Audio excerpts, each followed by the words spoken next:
So we are here at DailyClout with Representative French Hill, who's a Republican that represents Arkansas. And today we're talking about your bill, the Shift Back to Society Act. Can you tell us what that bill does? Sure, thanks, Haley. Well, one of the biggest challenges that we have is we've got large prison population, federal and state. And we have prisoners that every year come out on parole. And depending on state law, it's very typical to get like a change of clothes and $35. And how are you going to be successful in shifting back to society with that?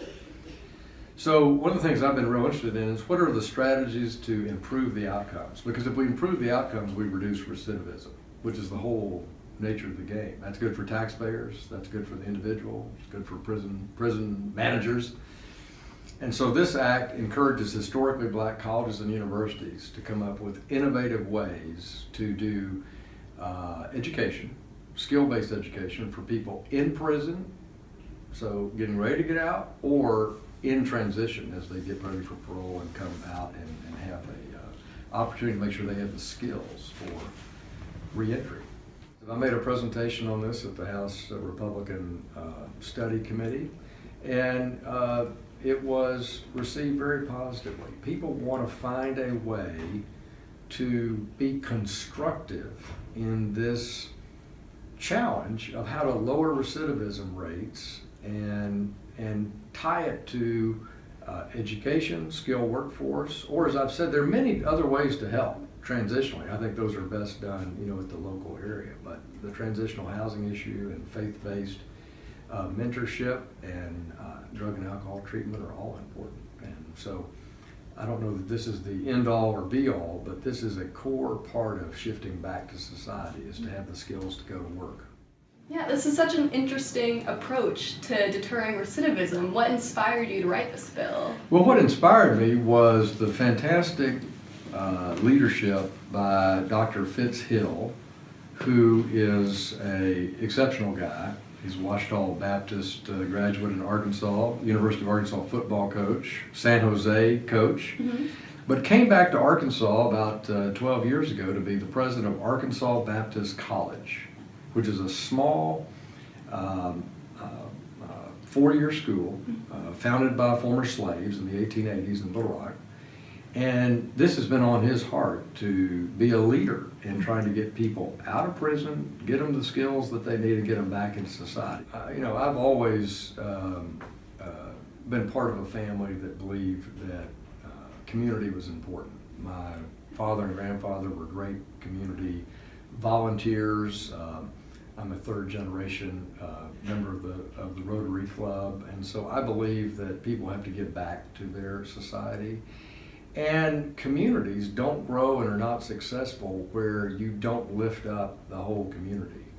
And this is absolutely a part of our society that has been ignored by too many people and too many institutions. It's one thing to punish and incarcerate, which we should do. I'm for that. I think people should serve tough sentences. But when they're prepared to come out, have they been prepared? Have we gained as a society, or are we just releasing a hardened criminal who only knows crime? And so, to me, this is about making society a better place, and I think those are lessons I learned, from my parents and through the scouting movement and through a very, very strict Catholic high school principal, and so I think this is what we all owe our community, is to make it a better place. So you introduced this bill once before, but it sort of sat in committee where it was never brought up again. Right. This time you reintroduced it, and it's actually gotten co-sponsorship from Cedric Richmond on the left. What was that process like? Well, I've explained it to Cedric, who's also chairs the Congressional Black Caucus this Congress. A good leader, I think an excellent choice to lead the Congressional Black Caucus. Two angles. One, we all talk about the problem of incarceration with our black men. And secondly, this is about, at the heart, our historically black colleges and universities. And so I asked Cedric to consider it, and if he'd lead it, it would mean a lot to me to have that participation from the Congressional Black Caucus.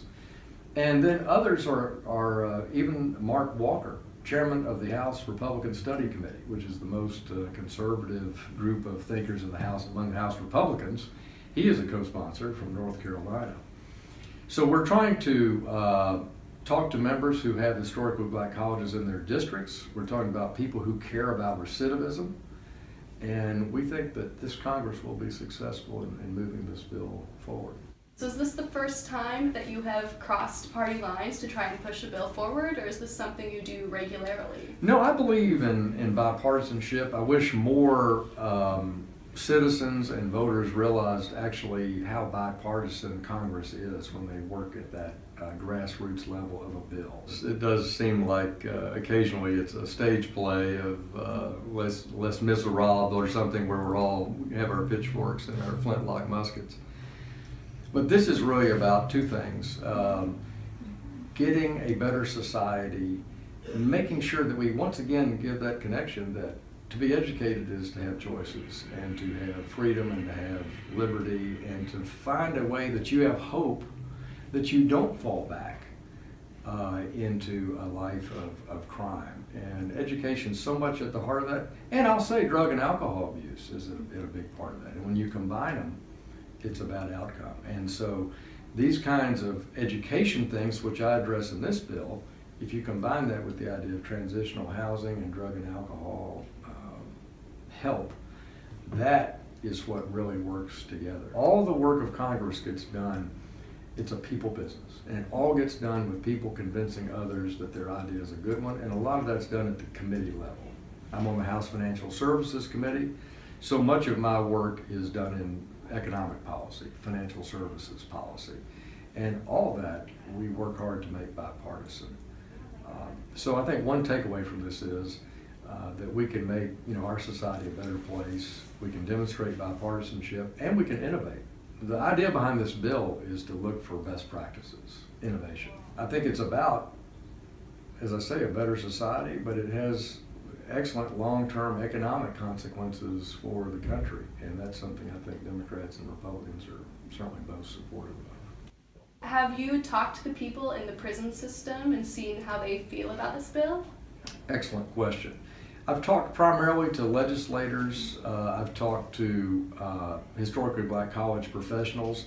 In Little Rock, Arkansas, where I represent Little Rock and the surrounding environs, we have 4 historically black colleges active in that area. And so I've visited with their administration. And then I've talked to the nonprofit sector who works every day to try to take into the prison system 12-step drug and alcohol type programs, faith-based programs, and educational programs. And this is a battle that has to be really fought out locally. This bill gives a little modest help from the Department of Justice to these historically black colleges to innovate. But the real battle here is between the educational source and the state prison board or correction. So your viewers who are watching this need to engage locally. And I find that to typically be a faith-based group that's working in prison on prison education. Transitional housing people who do get state or sometimes federal support to provide transitional housing for people coming out of prison. The secret to cutting recidivism is a transition.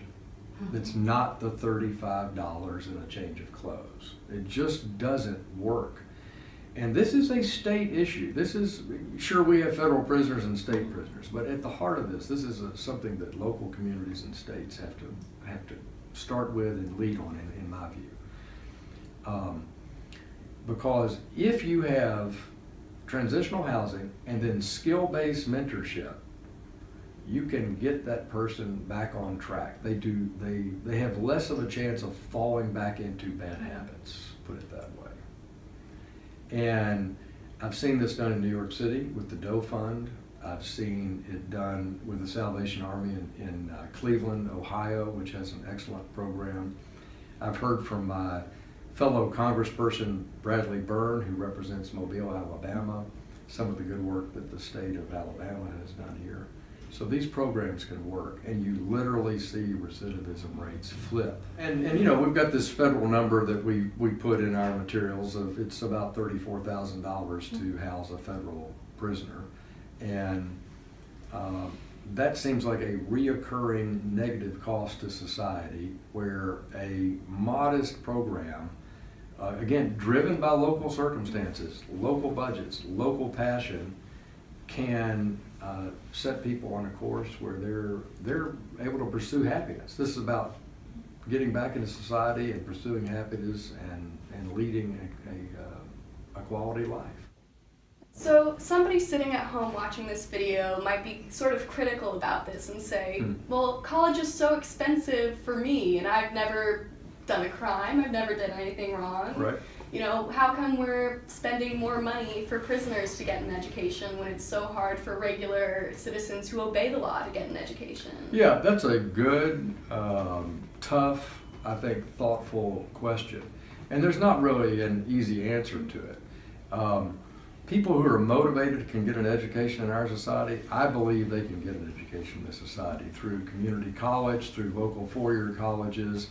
I think that there are not as many barriers to the motivated student as maybe we think about as we sit around and armchair quarterback this. But those people are at least free to make that decision, even if they are working hard and trying to save every penny.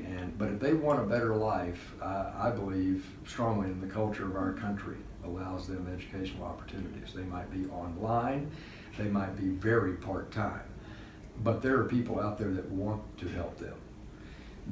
The population we're talking about are people who are in prison, who are now coming out of prison because we're saying that they are ready to re-enter society, but they do not have the skills to be a productive citizen. And yet we've kept them, they've been punished for their crime, and this is a way to transition them back. And I think in the long run, society saves money, saves resources, and has also allowed those individuals to have a better chance at life too. So it's a good question, it's a reasonable question. I don't see them as competing resources though, per se. So you mentioned a lot about how this bill helps prisoners who are often underrepresented in our political system. Yeah. But another group that this bill really represents is historically black colleges and universities, which Right. are traditionally very underfunded. Yeah. So how do they feel about this bill? Well, I think our historically black colleges and universities have a unique role in our education system. They bring a lot of culture, history, and enthusiasm to the education mix.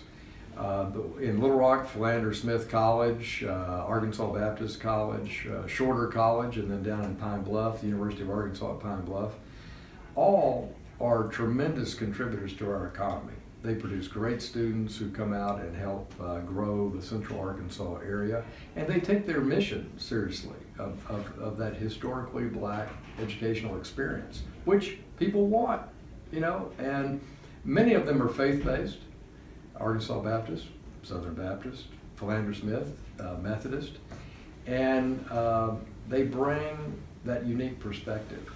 They are enthusiastic about this because it's another way for them to expand their mission. And it's not just, they're not seeking the best students, they're seeking to serve the entire community.